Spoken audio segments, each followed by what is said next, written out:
మేషము వారికి ఈ పక్షఫలాల్లో అంటే 16 ఏప్రిల్ నుంచి 30 ఏప్రిల్ వరకు ఉండేటువంటి గ్రహస్థితి ఏ విధంగా ఉంది మీ రాశి వారికి అని చూసుకుంటే, మీకు 12వ స్థానంలో కుజుడు, శని, బుధగ్రహం కలిసి ఉంటూ, మరియు దాంతోపాటు ఈ చంద్రుడి యొక్క సంచారం కూడా అక్కడ ఉంటుంది 16, 17 తారీఖులు. అదేవిధంగా లగ్నంలో రవి అండ్ శుక్రుడు, రాహు లాభస్థానంలోని, ఈ యొక్క శుక్రుడు ధనస్థానంలోకి వెళ్తున్నాడు 20వ తేదీ, 3లో గురువు, పంచమ స్థానంలో కేతు. ఇక ఈ చంద్రుడు 12వ స్థానం నుంచి 6వ స్థానం వరకు సంచరిస్తాడు. ఈ యొక్క గ్రహస్థితిని అనుసరించి మీకు ఎలా ఉండబోతుంది ఈ మాసం, ఈ యొక్క పక్షంలో ఎటువంటి జాగ్రత్తలు తీసుకోవాలి, ఏ దేవతారాధన చేయాలి అనేటువంటి అంశాలు చెప్తుంది నేనైనప్పటికీ చెప్పిస్తుంది సాక్షాత్ లలిత అమ్మవారిగా భావిస్తూ, ఆ లలితాంబిక అమ్మవారి యొక్క అనుగ్రహం మీకు పరిపూర్ణంగా కలగాలని మనస్ఫూర్తి కోరుకుంటూ, ఇక్కడ ఎప్పుడైతే 12వ స్థానంలో అధిక గ్రహాలు ఉన్నాయో, లగ్నంలో రవి ఉన్నాడో, లగ్నంలో ఉన్న రవి మీకు పేరు ప్రఖ్యాతలను ఇస్తుంది. మేషం వారికి నేము, ఫేము, ఒక గుర్తింపునిచ్చేటువంటి గ్రహస్థితి ఉంది. కాకపోతే 12వ స్థానంలో ఎప్పుడైతే ఈ అగ్రిమెంట్స్కి కారకుడు, అప్పులకి కారకుడు ఎప్పుడైతే ఉన్నాడో 12వ స్థానంలో, ఈ అప్పుల మూలంగా, అగ్రిమెంట్స్ మూలంగా కొంత స్ట్రెస్ అవడం అనేటువంటిది కనబడుతుంది, గుర్తుపెట్టుకోండి. అలాగే మరొక విషయం ఏంటంటే, ఇక్కడ 12వ భావంలో ఉండేటువంటి గ్రహాలు శనికుజులు ఇలా ఉన్నందుకు మీరు కాస్త ఇన్వెస్ట్మెంట్ చేసేటప్పుడు, అంటే దేనికైనా మదుపు పెడుతున్నారు, ఏదైనా ఒక భూమి కొంటున్నారు, లేకపోతే గృహం కొంటున్నారు, విదేశాలకు వెళ్దాం అనుకుంటున్నారు, ఈ యొక్క విషయాలలో ఖచ్చితంగా జాగ్రత్త వహించాలి, గుర్తుపెట్టుకోండి. అలాగే మరొక విషయం ఏంటంటే, ధనపరమైనటువంటి విషయంలో 20వ తేదీ నుంచి శుక్రుడు ధనస్థానంలోకి వస్తున్నాడు కాబట్టి ధనపరంగా అక్కడి నుంచి మీకు కాస్త బాగుంటుంది. కాకపోతే ఈ 12లో ఉండే గ్రహాలు, 3లో ఉండేటువంటి గురువు ఏంటంటే కొన్ని మిస్కమ్యూనికేషన్స్, అంటే వాళ్ళు ఒకటి చెప్తే మనకు ఇంకోటి అర్థం అవడం, మనం చెప్పింది అవతల వాళ్ళు ఇంకోటి అర్థం చేసుకోవడం జరుగుతూ ఉంటుంది. నిర్ణయాలు తీసుకునేటప్పుడు కాస్త జాగ్రత్తగా తీసుకోండి నిర్ణయాలు. వివాహ సంబంధించినటువంటి విషయంలో శుక్రుడు ఎప్పుడైతే 2వ స్థానంలోకి వెళ్తున్నాడో, సప్తమాధిపతి కుటుంబ స్థానంలోకి వస్తున్నందుకు పార్ట్నర్స్ మూలంగా కొంతవరకు ధనపరమైనటువంటి విషయాల్లో అనుకూలత ఏర్పడము, మరియు అదేవిధంగా వివాహ సంబంధించినటువంటి విషయాలు సమకూరడం అనేటువంటిది జరుగుతుంది. అయితే ఇక్కడ చేసేటువంటి ఉద్యోగం విషయంలో మాత్రం మార్పులు ఖచ్చితంగా చూపిస్తున్నాయి. కొంచెం ఉద్యోగంలో ఎక్కువ ఒత్తిడి కూడా ఉంటుంది. మరి దీనికి ఏమిటి పరిహారము? నవగ్రహాల్లో శని, కుజ, బుధ, కేతు గ్రహాల దగ్గర దీపారాధన చేయండి. గోవులకి కాస్త బెల్లము, క్యారెట్స్, ఆకుకూరలు, గ్రాసము తినిపించండి.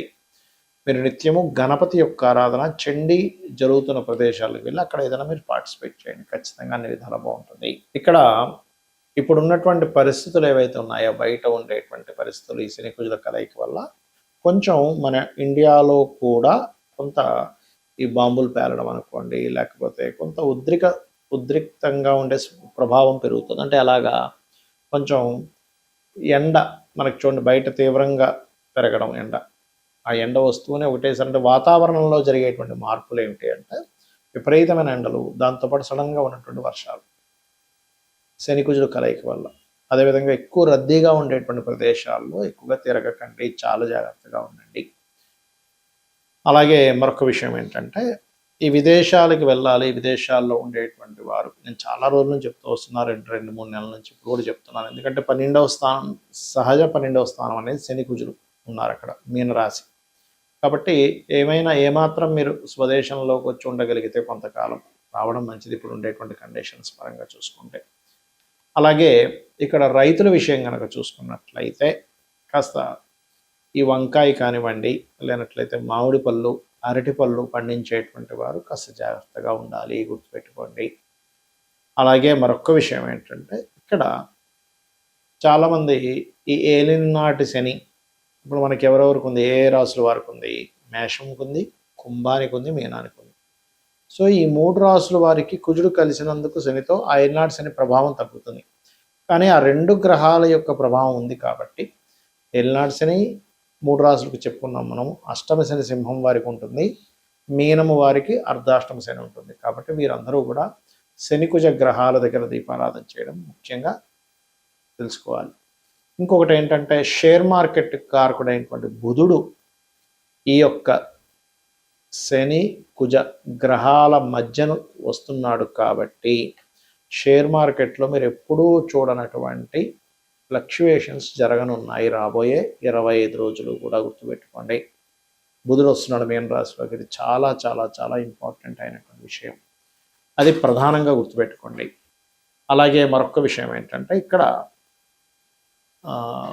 ఈ ట్రేడింగ్ చేసేవాళ్ళు, షేర్ మార్కెటింగ్ రిలేటెడ్ సంబంధించినటువంటి వాటిలో ఉండేటువంటి వారు మరియు మార్కెటింగ్ రంగాల్లో ఉండేటువంటి వారు ఈ యొక్క విషయాల్లో జాగ్రత్తగా ఉండాలి. అయితే ఎప్పుడూ కూడా గోచారం అనేటువంటిది మనకి కొంత పర్సెంట్, ఒక 10 to 15% పనిచేస్తే మన పర్సనల్ చార్ట్ ప్రధానంగా పనిచేస్తుంటుంది అక్కడ.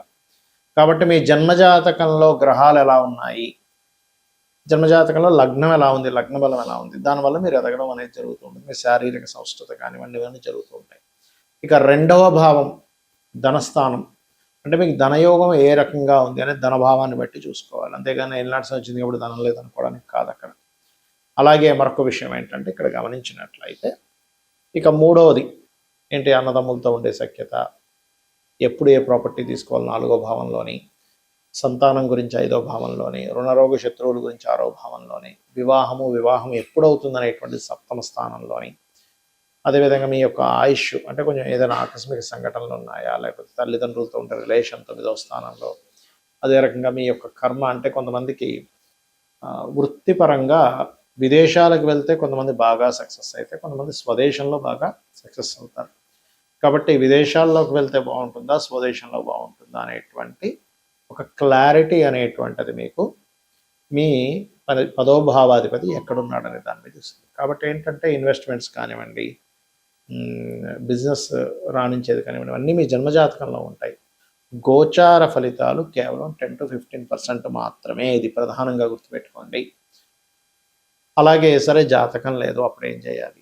మీరు చక్కగా మీ యొక్క జాతకం లేనంత మాత్రం చేత చింతించకుండా అమ్మవారి యొక్క ఆరాధన నిత్యము లలితా సహస్రనామాలు, లేదా విష్ణు భక్తులు అయినట్లయితే విష్ణు సహస్రనామాలు, శివభక్తులయ్యారు శివ సహస్రనామాలు చేసుకోండి.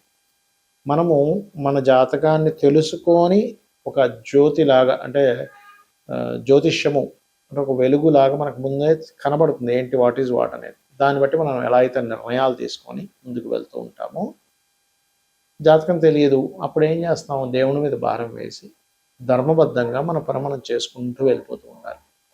ఇది ప్రధానంగా గుర్తుపెట్టుకుని అందరూ కూడా ఇప్పుడుండే ఈ శనికుజుల యొక్క ప్రభావం మూలంగా అందరూ అన్ని రాసుల వాళ్ళు కూడా కొన్ని విషయాలు కనుక పాటించినట్లయితే ఎటువంటి ఇబ్బంది పడరు వారు. ఒకటి, శక్తి దేవత ఆరాధన, అంటే ఆంజనేయ స్వామి ఆరాధన అనుకోండి, లలిత అమ్మవారి మన దుర్గా ఆరాధన అనుకోండి, ఎనీ శక్తి దేవత ఆరాధన అంటే మనకి దశమహావిద్యల్లో ఉండే దేవతామూర్తుల్ని ఆరాధించడం. రెండవది, మీకు దగ్గరలో గోశాల కనుక ఉన్నట్లయితే అందులోని దేశీవాలి గోవుకి, జెర్సీ ఆవుకి తినిపించొద్దని నేను చెప్పట్లేదు, కానీ జెర్సీ ఆవుకి దేశీ ఆవుకి ఉండే తేడా ఏమిటంటే ఇందులో సకల దేవతలు ఉంటారు. అది ఒక ప్రాణి, అంతే. ప్రాణికి మీరు ఇస్తున్న ఫలితం వస్తుంది అక్కడ. ఇక్కడ సకల దేవత ఆరాధన జరుగుతూ ఉంటుంది, గుర్తుపెట్టుకోండి. ఆ రకంగా మీరు ఎప్పుడైతే ఈ యొక్క గోవులకి తినిపిస్తారో చక్కటి ఫలితాలు వస్తాయి. మరియు శనివారము మంగళవారం అందరూ కూడా ఎటువంటి ఇన్వెస్ట్మెంట్స్ చేయకండి దయచేసి. ఇది ప్రధానంగా గుర్తుపెట్టుకోవాల్సినటువంటి అంశం, గుర్తుపెట్టుకోండి. ఇక మీరు ఇంకొక విషయం ఏంటంటే, అందరూ కూడా ఇన్వెస్ట్మెంట్ షేర్ మార్కెట్ గురించి చెప్పాను. ఈ గోవులకి పెట్టేటువంటి విషయం ఒకటి, చండీ వినడం కానీ చండీ పారాయణం కానీ ఇవి గనక చేసినట్లయితే మీ జన్మజాతకంలో ఒక్కోసారి చూడండి మనకి బ్లాక్డ్ భాగ్య చక్ర అంటూ ఉంటాం. ఏదైనా బ్లాక్ అయ్యి ఉందండి, చక్రంలో సంథింగ్ దోషం ఏర్పడింది, నేను దీనివల్ల చాలా కష్టం పడుతున్నాము అని అనుకునేటువంటి వారికి మీరు గనక చండీ వినడం కానీ, ఇప్పుడు చాలామంది ఏమనుకుంటారంటే ఆలయాల్లో సామూహికంగా జరుగుతూ ఉంటాయి. ఆ రకంగా సామూహికంగా జరుగుతున్నప్పుడు అక్కడికి వెళ్తే మనం అన్ని డబ్బులు కట్టలేం కదండి అన్నప్పుడు మీరు అక్కడికి వెళ్ళి కూర్చున్నా కూడా అందులో 0.5% వస్తుందని చెప్తుంది శాస్త్రం. అక్కడికి వెళ్ళి పార్టిసిపేట్ చేసినా కూడా ఇలా చేయండి, అన్ని విధాలా మీకు బాగుంటుంది. శ్రీమాత్రే నమః.